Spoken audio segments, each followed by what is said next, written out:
This is the HAWKS POSTCAST, your instant game reaction for the Atlanta Hawks.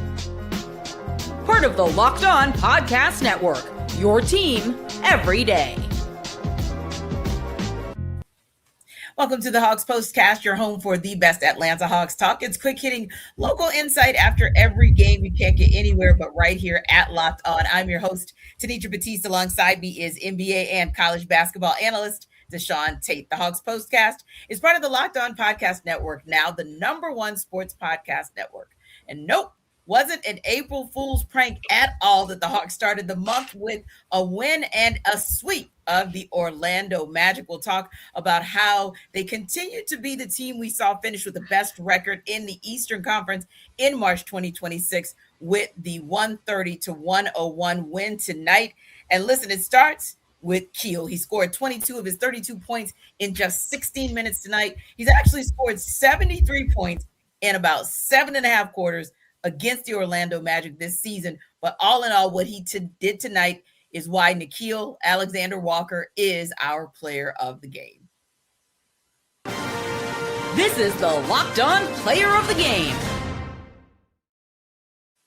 Yeah, I tell you, Deshaun, when Nickeil Alexander-Walker locks in, everybody better be aware. And you mentioned this, the fact that it was like a switch was flipped because he had 2 early personal fouls, and it looked like, oh boy, this might be one of those really long nights for Nickeil Alexander-Walker. And then he comes back in, ends this game with 32 points on 11 of 16 shooting, 5 of 9 from the field, 5 of 6 from the free throw line, and even contributed at the other end with 5 rebounds and a couple steals and a block. I mean, I don't even know if saying he's on an absolute tear is good enough. Yeah, I'm gonna use the word. I've been waiting forever to use the word being on a heater. I know my nieces and nephews probably like, give it up, man. You're just too old, bro. It's just not for you. But I think if there's ever a good time to utilize the term somebody's been on a heater, I think it's been Nickeil Alexander-Walker. And like you mentioned, not just tonight, but also against this team all season long anyways. We've heard about the consecutive game streak that he was on of having like 20 points or whatever, what have you. Well, he did that tonight in the first half. Yeah. And just the job that he is doing, I'll be honest with you, and I don't think it's just him, but I think the job that he's doing in combination with some CJ McCollum, in combination with some Jalen Johnson, some other guys from the as far as guard play and things of that nature within the lineup. I know it's going to sound blasphemous, but in its own little way, because of how the impact that they've had on this team and the different vibe and energy that they've given, it's almost kind of making you forget a little bit about what things were like with Trae Young, just a tad bit.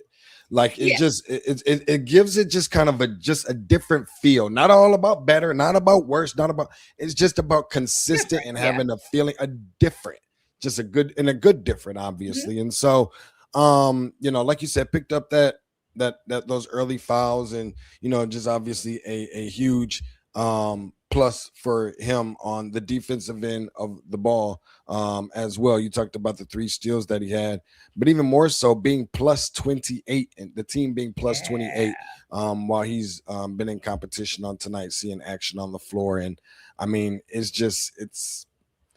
it's almost one of those things where it's like you just want to continue to ride the wave. They're not a team that's been overthinking it, and I think a lot of that is because of him. They've been riding his hot hand, and when somebody else has their night, he's open to kind of making sure that that he's able to kind of latch on to some of that energy as well. Yeah, love what we've been able to see from Nickeil so far this season.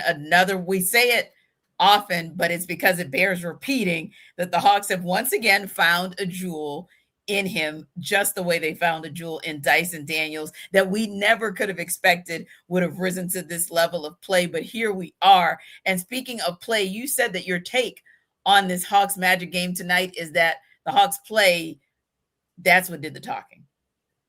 It did, Tanisha, because as we know, there's just been far too many games this season where we've played Orlando. I think at one point in time it was Desmond Bain when Onyeka Okongwu was going up for a layup or a dunk or whatever. He kind of pulled him down and then kind of threw the ball out or whatever the case may have been, and kind of trying to punk the Atlanta Hawks a little bit, trying to play a little bit of bully ball. We know that in a game like tonight where the season series was on the line, which Atlanta had already won it, but in terms of a sweep or not, Orlando wanted to try and come out there and throw everything but the kitchen sink, almost in the literal sense, doing some trash talking, some dirty play. We've seen Batazde kind of, doing some of that later on in the I think it was third quarter, maybe probably mid fourth quarter, with Jock Landale, and just knew that they were really limited to what they would be able to do with the Atlanta Hawks, who's been pretty much going crazy as of late. And I think it was good the fact that they were able to get a win while adding players coming back and just all of these different things that I just really feel like it's impressive. The most thing is not what Atlanta has been doing, but the way that Atlanta has been doing it and with the players they've been doing it with. Because if I would have told you that we would see such things where, and forgive me for getting long-winded, they're 35-3 entering the fourth quarter this year with a lead. They're 14-0 on the road and such things. And they've got this, 11 games over 500, all these cool sounding cute stats. If I would have told you that all of this would be happening without a superstar type player and with one all-star, only his first all-star, by the way, I think most people, you'd be really hard pressed to find someone that wouldn't feel really good about saying that this team is in an upward trajectory. Yeah, upward trajectory indeed. And making the kinds of moves you make when you are trending upward. And it's sometimes the way you survive a poor start, because this wasn't one of those games where the Hawks came out of the gates looking like themselves. I mean, they were called for 5 fouls in the first 5 minutes. They were 4-14 from the field. They turned the ball over 3 times early, and they only had 6 points in the paint that whole quarter, which was almost as many as the same number of fouls they had, right? But what I liked was it was still a survival. It was a reset situation for the Hawks. They didn't allow that to dictate how the rest of the game would be. And in particular, you look at that second quarter, 47-26. I mean, they almost doubled up the production of the Orlando Magic in that second quarter. But I do think a lot of that as well was the Hawks making a statement and saying, hey, we know that there have been times in the past where that kind of first quarter setback would have literally haunted them through the rest of the game, because they would have spent the second, the third, and a portion of the fourth quarter trying to get back, and it would have expended so much energy that you and I would have been talking about, oh, they just missed out on an opportunity to win. But this wasn't that. They literally looked at within themselves and said in the second quarter, started off by one Nickeil Alexander-Walker, who had a quarter high 17 points, and literally everybody went to work on both sides of the court. And that's why I really like the fact that, see, that's the kind of thing you have to do, because you get in the playoffs and a team is a much better team than the Orlando Magic might be liable to throw the first punch. And to me, this is the Hawks showing that they can punch back. I agree, Tanisha, and I think that it's awesome that they're doing it in ways where they are kind of keeping the same energy, right? They're winning with the same way, and sometimes even embarrassingly enough for the opposition, you just can't stop it. There's nothing that nobody can do. They're taking high percentage shots. It's a matter of just they've developed and established a chemistry amongst one another in unison, right? Some unity, some togetherness, unselfishness, floor spacing.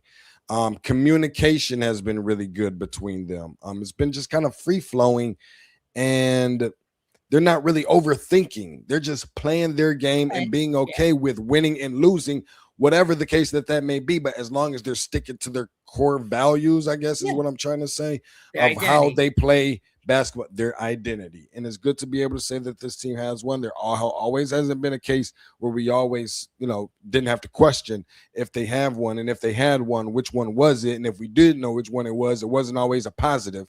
All of that is kind of changing up a little bit for this team at the most critical and right time of the year. I think it's there's not a hotter team in the NBA right now than the Hawks. And it hasn't just been for a little bit, it's been for a little while.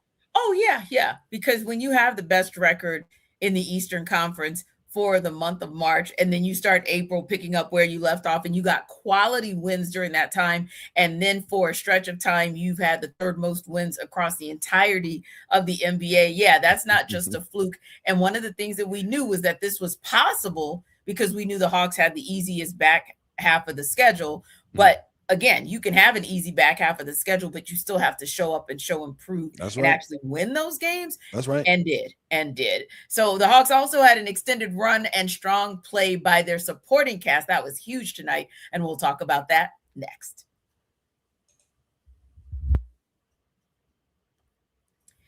This episode of our Hawks Postcast is brought to you by Crow.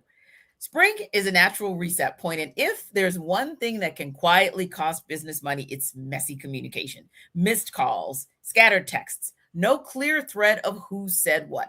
That's why today's episode is brought to you by Quo, spelled Quo, the smarter way to run your business communications. Quo is the #1 rated business phone system on G2 with over 3,000 reviews, trusted by more than 90,000 businesses. It lets your entire team share one business number so you never miss a call, text, or opportunity. And the part you're going to love, everything lives in one clean thread: calls, texts, voicemails. The whole team sees the conversation, so nothing falls through the cracks. And the AI summaries save serious time by logging calls and highlighting the next steps automatically. It just makes your business feel more organized and responsive. Make this the season no opportunity and no customer slips away. Try Quo free and get 20% off your first 6 months at quo.com/lockedonnba. That's QUO.com/lockedonnba. Quo, no missed calls, no missed customers. This episode of our Hawks Postcast is also brought to you by Robinhood.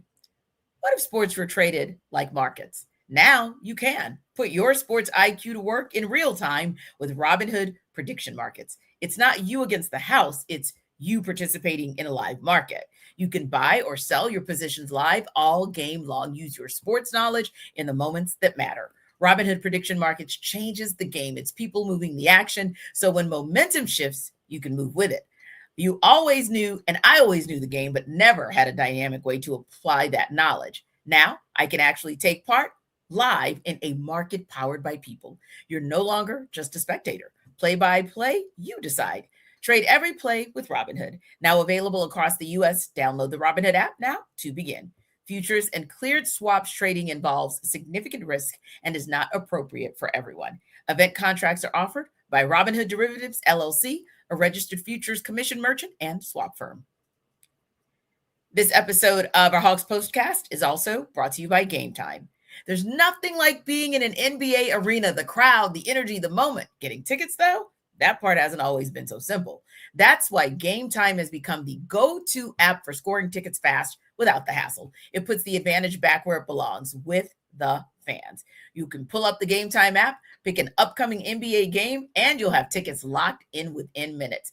You'll love to see the all-in price up front, no surprise fees at checkout, and being able to see the view from the seat before buying. Well, that's going to make the decision pretty easy for you. And there's great last-minute options, too, with NBA tickets showing up at a solid price, and everything feels quick, intuitive, and stress-free from start to finish. So think about this. When the Hawks do get back in town, you know that's going to be the hottest ticket. And you only got a few regular season games left to pick up a ticket, so you might want to check out that Game Time app in case you want to see them Monday against the Knicks, or maybe their season finale, regular season, that is, April 10th against the Cavs. So make sure you take the guesswork out of buying NBA tickets with Game Time. Download that Game Time app, create an account, and use code LOCKEDON for $20 off your first purchase. That's LOCKEDON for $20 off. Download the Game Time app today, and remember, it's gametime.co, not .com.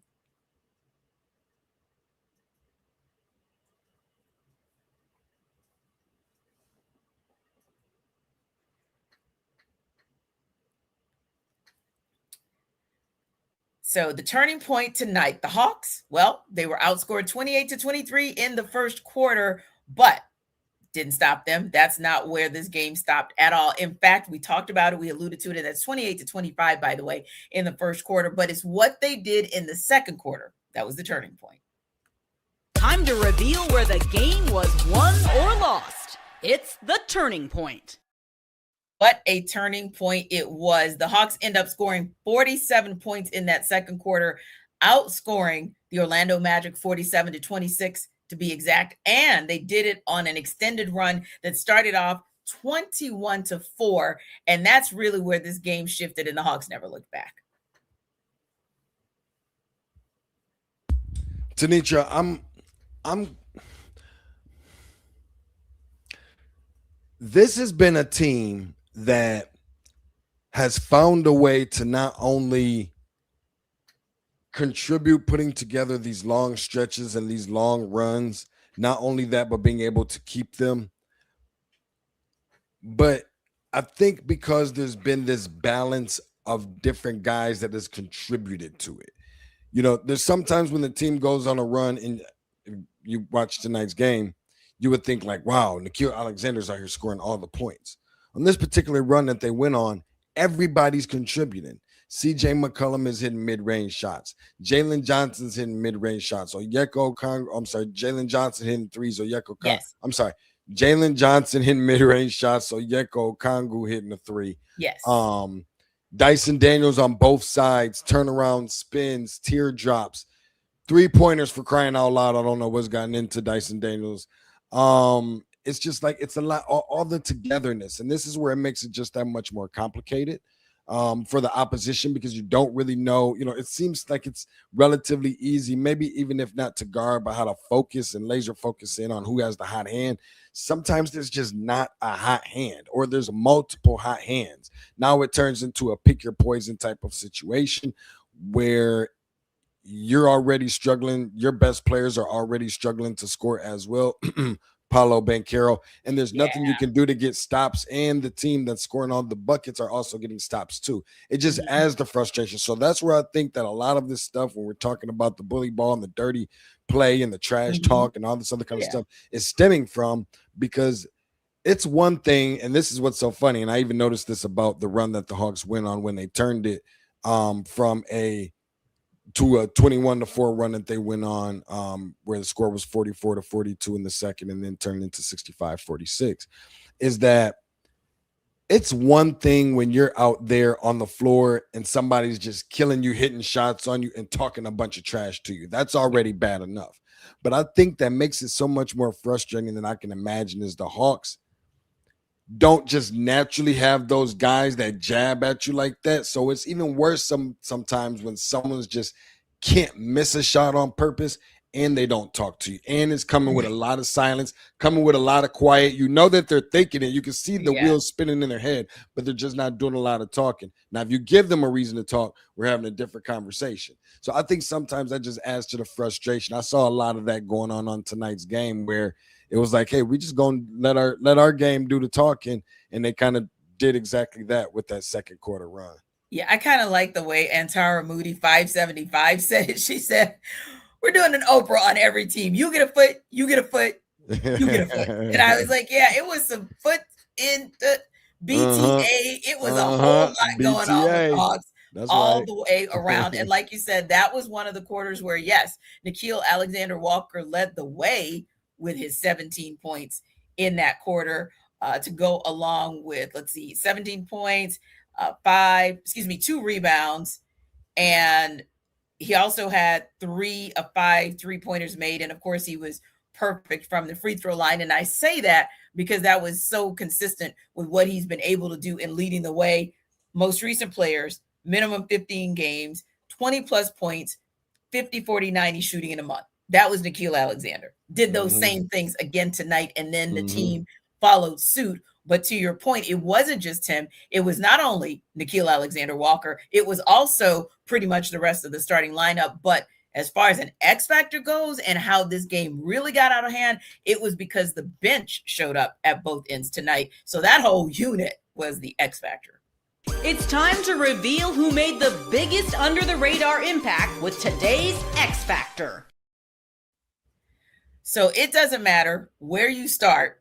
on this bench from this bench unit, right? You pretty much had contributions, whether it was Jonathan Kuminga, whom you called out, who had the 12 points and a steal, or whether it was Jock Landale, who had the 8 points and a rebound coming back after a 1-game absence. Caleb Houston with 9 points and 3 rebounds on the night. The Hawks pretty much got something from every member of that second unit tonight. And when you do that on the road, to me, as a second unit player, that's when it's most impressive.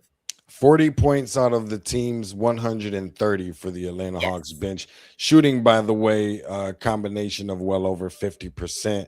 I just think that it's, not everybody can say that they've had a consistent bench play as long as the Atlanta Hawks can say have had one. By the way, with a lot of turnover with different players, V. Krejcis and Kennards and all sorts of other players to contribute. By the way, I don't even think Corey Kispert didn't even play and come off the bench. He did not.